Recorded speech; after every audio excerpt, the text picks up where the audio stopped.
अस्सलाम वालेकुम सर। जी वालेकुम अस्सलाम। सर एक तासर था कभी ना, इंग्लिश बोलने वाले जो लोग हैं ना वो मुसलमान उस तरह से नहीं है बहुत पहले की बात है। तो आज क्या इंग्लिश जरूरी नहीं बन चुकी है हमारे लिए, सीखने के लिए भी और लिटरेचर से फायदा उठाने के लिए भी और साइंस से फायदा उठाने के लिए भी? जी हाँ, बिल्कुल। देखें, इंग्लिश आप इंग्लिश जो लैंग्वेज है इसको आप किस तरह परसीव करते हैं, ये बात बहुत इम्पोर्टेंट है। बहुत सारी चीज़ों के साथ बहुत सारे गलत तसव्वुरात जो है ना वो जुड़ चुके होते हैं और फिर आप उन्हीं तसव्वुरात की वजह से उस चीज़ के बारे में एक राय कायम कर लेते हैं। इंग्लिश जो है, इसमें कोई शक नहीं कि हमारे जो कॉलोनाइजर्स थे, यहाँ पर जो अंग्रेज आए थे, ये उनकी that was the language of the masters, इसमें कोई शक नहीं, कॉलोनाइजर की लैंग्वेज थी और उन्होंने हमें कॉलोनाइज किया।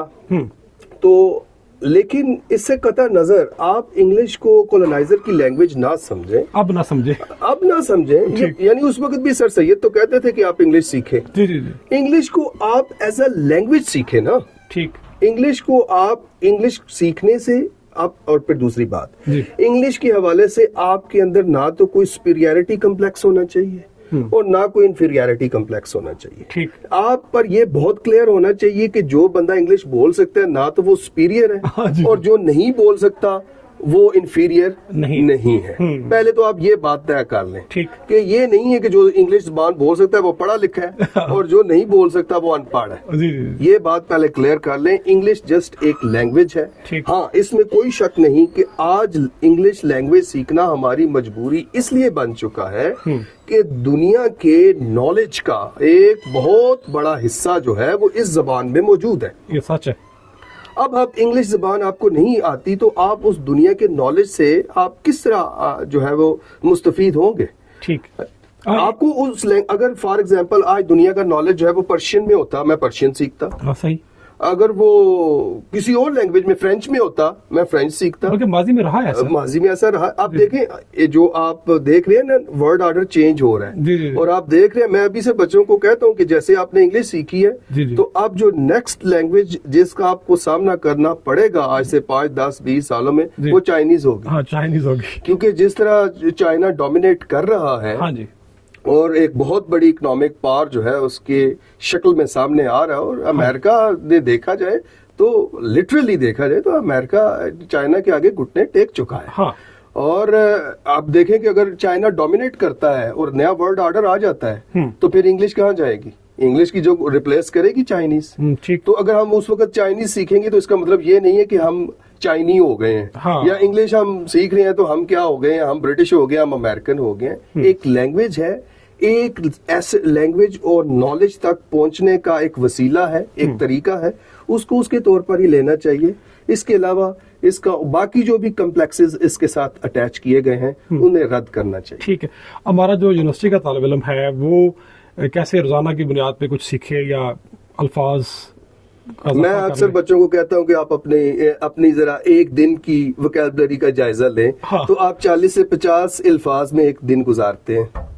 नए लफ्ज से 40 से 50 से मोबाइल, क्लास, लेक्चर, बस, घर, खाना, बिरयानी, काउंट कर लें। सही। तो एक आदमी है, हम रोजमर्रा जिंदगी में देखें तो 40 से 50 अल्फाज हैं जिसमें आप एक दिन गुजार रहे हैं। तो बच्चों को मेरी यही होती है कोशिश समझाने की, मोटिवेट करने की, बेटा bring new words into your communication. ठीक है, बल्कि किसी ने कहा था जितना आप अल्फाज जानते हैं, जितनी आप जुबानें जानते हैं, उतना आप अपने आप को और जानते हैं।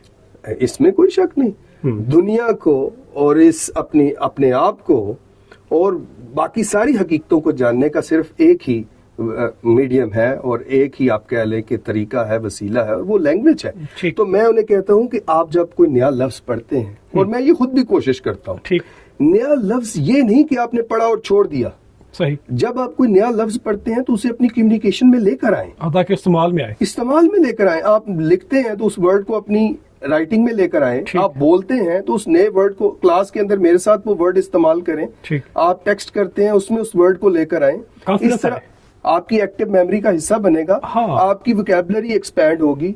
और अगर आप नए वर्ड को बोलने और इस्तेमाल करने से हिचकिचाते रहेंगे तो फिर मैं आपको एक और बात बताऊं, लैंग्वेज जो है ना, इसकी यकसानियत डिप्रेशन का बायस है। ओह माय गॉड, ये तो आपने साइकोलॉजिकल बात ये कर दी। बहुत बड़ी लैंग्वेज और साइकोलॉजी भी आप देखें ना, वो भी अच्छा। एक सब्जेक्ट है। अच्छा अच्छा अच्छा। आपके पास अगर लैंग्वेज डेड हो चुकी है आपकी, तो आप डिप्रेशन के मरीज हो जाएंगे। यानी अफकार ताज़ा चाहिए हमें।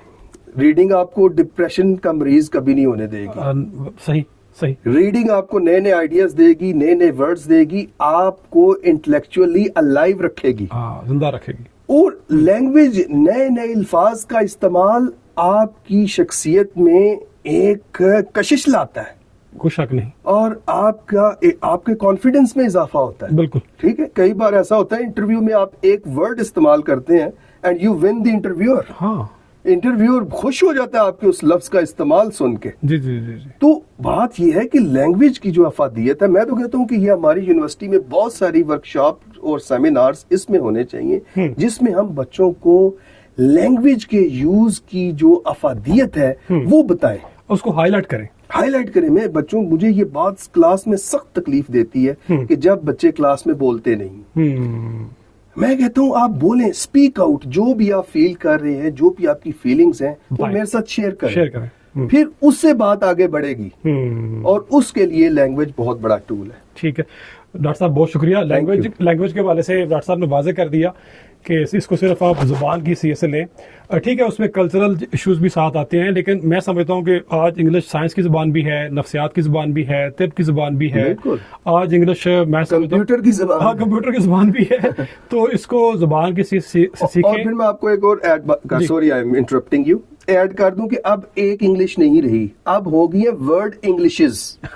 ठीक है। सब्जेक्ट है हमारा अच्छा। वर्ड इंग्लिशेस। अच्छा। अच्छा, अब पाकिस्तानी इंग्लिश है, हाँ। इंडियन इंग्लिश है, अफ्रीकन इंग्लिश है, ऑस्ट्रेलियन इंग्लिश है, ब्रिटिश इंग्लिश है, अमेरिकन इंग्लिश है। जी, जी, जी। अब इंग्लिश कोई एक मुल्क की इजारादारी भी नहीं रही, ठीक। हर मुल्क की अपनी इंग्लिश है अब। और से वो काम चला रहे हैं और अपने काम को आसान कर रहे हैं। बिल्कुल। चलो शुक्रिया सर, बहुत Thank शुक्रिया। you. So nice of Thank you. you. अस्सलाम वालेकुम।